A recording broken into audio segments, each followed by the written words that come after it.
உஷ்ணம், அதாவது கோடைகாலம் மட்டும் கிடையாது, எப்பவுமே உடல் உஷ்ணம் அதிகமாக தான் இருக்குன்ட்டு நிறைய பேர் ஃபீல். உடல் உஷ்ணம் குறைவதற்கு நம்ம என்னென்ன, உடல்ல இவ்வளோ உஷ்ணம் இருக்கு அப்படின்னா ரொம்ப நாளாவே இப்படிதான் மேம் இருக்கு. உடல் உஷ்ணம் அதிகமாகவே இருக்கிறவங்களுக்கு பார்த்தோம்னா சில சிம்டம்ஸ் கரெக்டாக இருக்கும். என்னன்னா,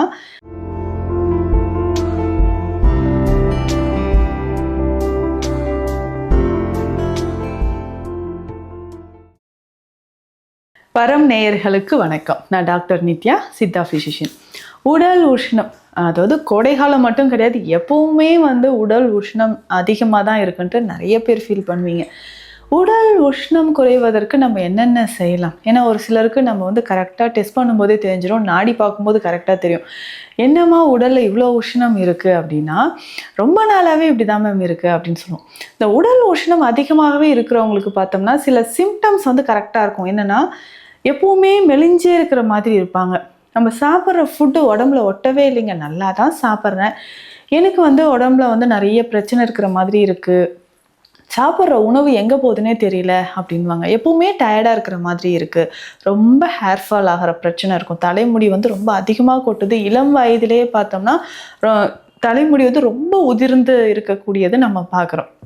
அதுக்கப்புறம் பார்த்தோம்னா வெள்ளைப்படுதல் பிரச்சனை நிறைய பெண்களுக்கு இருக்கும். ஸோ இந்த ஒயிட் டிஸ்சார்ஜ் ப்ராப்ளம் இருக்குது. ஸோ இந்த மாதிரி பிரச்சனைகள் எல்லாமே நம்ம உடல் உஷ்ணத்தினால் வரக்கூடியது தான்.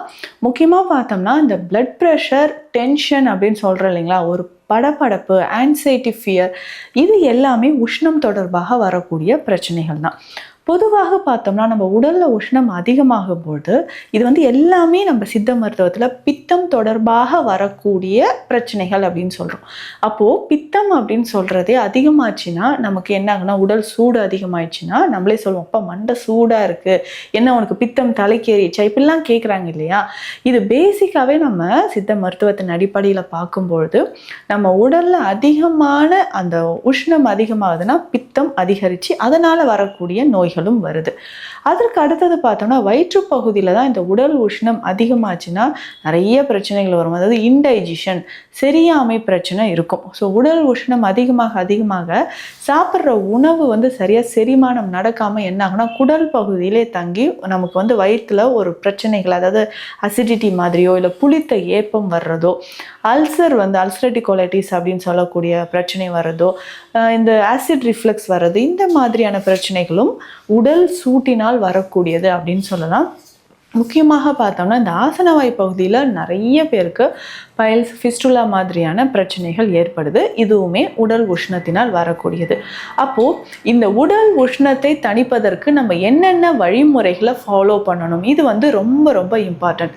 ஸோ என்ன பண்ணலாம் அப்படின்னா, நிறைய பேருக்கு நான் சொன்ன ஒரு விஷயம், ரொம்ப சிம்பிளான ஒரு விஷயம்தான். என்ன அப்படின்னு பார்த்தோம்னா ஜம்பீர தைலம் அப்படின்ற ஒரு மெடிசன். கோடை காலத்தில் எல்லோர் வீட்லேயுமே கண்டிப்பாக இந்த தைலம் இருந்தே ஆகணும். இது ரெடி பண்ணுறதும் ரொம்ப சிம்பிள் தான். ஜம்பீரம் அப்படின்னா நமக்கே தெரியும், எலுமிச்சை பழம். இந்த எலுமிச்சையை பயன்படுத்தி செய்யக்கூடிய ஒரு தைலம் ஒட்டு மொத்தமாக நம்ம உடல்ல இருக்கக்கூடிய உஷ்ணத்தை அனைத்தையுமே விரட்டக்கூடியது அப்படின்னு சொல்லலாம். வெள்ளைப்படுதல் பிரச்சனை இருந்தாலோ, நமக்கு ரொம்ப டென்ஷன் ஆகுதுங்க, பிபி அதிகமாக இருக்குது, ஆன்சைட்டி, ஃபியர், படபடப்பு, சின்ன விஷயத்து கூட நான் ரொம்ப பயப்படுறேன் அப்படின்னு சொல்கிறாங்க. ஸோ இந்த மாதிரியான பிரச்சனைகள் இருக்கிறவங்க எல்லாருக்குமே இந்த ஜம்பீர தைலம் பயன்படுது. முக்கியமாக இரவு நேரத்தில் தூங்கும் பொழுது இந்த தைலத்தை நம்ம தொப்புள்ள வச்சுட்டு தடவிட்டு தூங்கினாலும் உடல் உஷ்ணம் கொஞ்சம் கொஞ்சமாக நமக்கு குறைய ஆரம்பிக்கும். அதே மாதிரி இரவு தூங்கும்போது இது உள்ளங்காலில் ஒரு 5 சொட்டு, 2 காலையும் 5 சொட்டு விட்டு நல்லா தேய்ச்சிட்டு தூங்கினாலும் உடல் உஷ்ணம் நமக்கு குறைய ஆரம்பிக்கும். இதில் என்னென்ன மூலிகைகள் சேர்த்து இந்த ஜம்பீர தைலம் நம்ம ரெடி பண்ண போகிறோம் அப்படின்னா, 1 லிட்டர் அளவுக்கு நல்லெண்ணெய் தேவை. இதற்கு என்னென்ன மூலிகைகள் தேவைப்படுது அப்படின்னா, ஒரு 200 ml அளவுக்கு எலுமிச்சை சாறு நம்ம எடுத்துக்கணும். எலுமிச்சை சாறு பிழிஞ்சு ஒரு 200 ml. அதுக்கப்புறம் சாறு பிழிந்ததுக்கப்புறம் அந்த தோல் இருக்குது இல்லைங்களா, இதையுமே சின்ன சின்னதாக கட் பண்ணி நம்ம எடுத்து வச்சுக்கணும். ஸோ ரெண்டுமே நம்ம எடுத்து வச்சு இந்த தைலத்தை செய்ய போகிறோம். இதனோட வேறு என்ன சேர்க்கணும் அப்படின்னு பார்த்தோம்னா, கற்றாழை ஜெல், அதாவது கற்றாழைக்கு உள்ளே இருக்கக்கூடிய சதைப்பகுதியை மட்டும் நல்லா எடுத்து வாஷ் பண்ணிவிட்டு, இது தேவையான அளவுக்கு, ஸோ எந்த அளவுக்கு நமக்கு எலுமிச்சை சாறு இருக்கோ அதே அளவுக்கு இதுவும் நம்ம எடுத்து வச்சுக்கணும். இதனோட அதிமதுரம் பொடி, சீரகம் பொடி ரெண்டுமே நமக்கு தேவைப்படுது. முடிந்தால் உங்களுக்கு குப்பைமேனி இலை கிடைச்சதுன்னா அந்த இலையோட சாறு எடுத்து வச்சுக்கணும். ஸோ இது எல்லாமே சேர்த்து ஒன்றா கலந்து அந்த நல்லெண்ணெயில் விட்டு கலந்து எடுத்து நம்ம அடுப்பில் வச்சு தைலமாக காய்ச்சணும். ஸோ இந்த தைல பதத்தில் நம்ம காய்ச்சி எடுத்து இதை தலையில் நம்ம அப்ளை பண்ணிவிட்டு வாரம் 2 முறை நம்ம தலைக்கு நல்லா தேய்ச்சி குளிச்சுட்டு வரணும். ஸோ இந்த தைலத்தை நம்ம பயன்படுத்தும் போது இது வந்து ஸ்பெஷல் மெடிசனாக நம்ம கிளினிக்கில் கொடுத்துட்ருக்கோம். ஆனால் நம்ம கிளினிக்கில் ரெடி பண்ணும்போது இதோட இன்னும் சில மூலிகைகளும் சேர்த்து தான் நம்ம கொடுக்குறோம். இதை நீங்கள் வீட்டில் ரெடி பண்ணுறதுக்கு சிம்பிளாக எப்படி செய்யணுமோ அது மாதிரி நம்ம சொல்லியிருக்கேன். நம்ம கிளினிக்லேயும் அந்த ஜம்பீர தைலம் அவைலபிளாக இருக்குது. ஸோ இது நம்ம என்ன பண்ணலாம், உள்ளங்கையில் எடுத்துட்டு நல்லா தலையில் வச்சு லேசாக நம்ம வந்து ஒரு ஆயில் அப்ளை பண்ணால் ரொம்ப அப்படி சூடு பறக்க தேய்ப்பாங்க, அப்படி தேய்க்கக்கூடாது. ஜென்டலாக மசாஜ் பண்ணிவிட்டு ஒரு அரை மணி நேரம் கழித்து வெதுவெதுப்பான தண்ணீரில் நம்ம குளிக்கணும். ஸோ இந்த மாதிரி நம்ம தொடர்ந்து வாரம் ஒரு 2 முறை பயன்படுத்திகிட்டே வரும்போது உடலில் இருக்கக்கூடிய சூடு நமக்கு தனிய ஆரம்பிக்கும். ஸோ ரொம்ப உஷ்ணம் இருக்குது, கண் எரிச்சல் இருக்குது அப்படின்னா நம்ம நைட்டு தூங்கும்போது கண்களை சுற்றி இந்த தைலத்தை நம்ம அப்ளை பண்ணிக்கலாம்.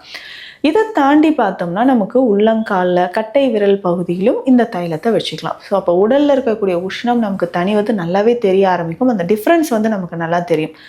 இதற்கு அடுத்தது பார்த்தோம்னா ஸ்பெஷலாக வேறு என்னென்ன செய்யலாம், உணவு முறையில் ரொம்ப புளி சேர்த்து நம்ம சமைக்கக்கூடிய உணவுகள் எல்லாமே நம்ம தவிர்க்கணும். அதுக்கப்புறம் நம்ம உணவு முறையில் பார்த்தோம்னா அதாவது எண்ணெயில் ரொம்ப டீப் ஃப்ரை பண்ணி, இந்த கோடை காலத்தில் எண்ணெயில் நல்லா பொரித்து வறுத்து சாப்பிட்ற ஹேபிட்ஸ் இருக்குது, இல்லை அசைவ உணவுகள் நிறைய சாப்பிட்றீங்கன்னா அது எல்லாமே நம்ம தவிர்க்கிறது ரொம்ப ரொம்ப நல்லது. ஸோ வீட்லேயே நம்ம ரெடி பண்ணி சாப்பிட்ற உணவுகள் ரொம்ப முக்கியம். ஸோ காலையில் வந்து பார்த்தோம்னா கொஞ்சம் பழைய சோறு சாப்பிட்றதோ, இல்லை நீர் ஆகாரம், சின்ன வெங்காயம் சேர்த்து கூழ் சாப்பிட்றது, இது எல்லாமே நம்ம உடலின் உஷ்ணத்தை வந்து தணிக்கக்கூடியதுன்னு சொல்லலாம்.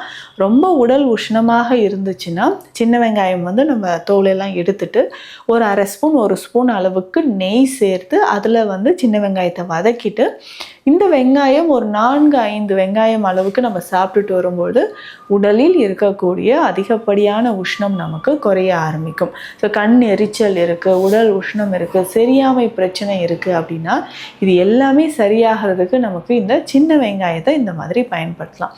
இதற்கு அப்புறம் நம்ம என்ன பண்ணலாம், உடலில் இருக்கக்கூடிய உஷ்ணம் குறைவதற்கு மோரில் கொஞ்சம் கொத்தமல்லி சேர்த்து, நம்ம மோர் குடிக்கிறோம் அப்படின்னா அதில் கொஞ்சம் கொத்தமல்லி இலைகள் சேர்த்து ஒரு அரை ஸ்பூன் அளவுக்கு சீரகம் சேர்த்து நல்லா கலந்து இதை குடிச்சிக்கிட்டே வந்தோம்னா உடலில் இருக்கக்கூடிய உஷ்ணம் நமக்கு குறைய ஆரம்பிக்கும். ஸோ அதே மாதிரி தான் இந்த கற்றாழை ஜெல் நம்ம எடுத்துக்கணும். ஸோ இந்த ஜெல் எப்படின்னா கால் பாதத்தில் அப்ளை பண்ணிவிட்டு ஒரு அரை மணி நேரம் கழித்து நம்ம வாஷ் பண்ணிடணும். ஸோ இந்த மாதிரி வாரம் ஒரு 2-3 முறை செஞ்சுக்கிட்டே வந்தோம்னாலும் உடலில் இருக்கக்கூடிய உஷ்ணம் நமக்கு குறைய ஆரம்பிக்கும். முக்கியமாக பார்த்தோம்னா இளநீர். ஸோ இந்த இளநீரை எப்படி பயன்படுத்தலாம் அப்படின்னா, ஸோ இளநீரில் ஒரு அரை ஸ்பூன் அளவுக்கு வெந்தயம் போட்டு நைட்லேயே மூடி வச்சிடணும். ஸோ காலையில் அந்த வெந்தயமும் சாப்பிட்டுட்டு இளநீரும் குடிக்கும்பொழுது உடலில் இருக்கக்கூடிய உஷ்ணம் நமக்கு குறைய ஆரம்பிக்கும்.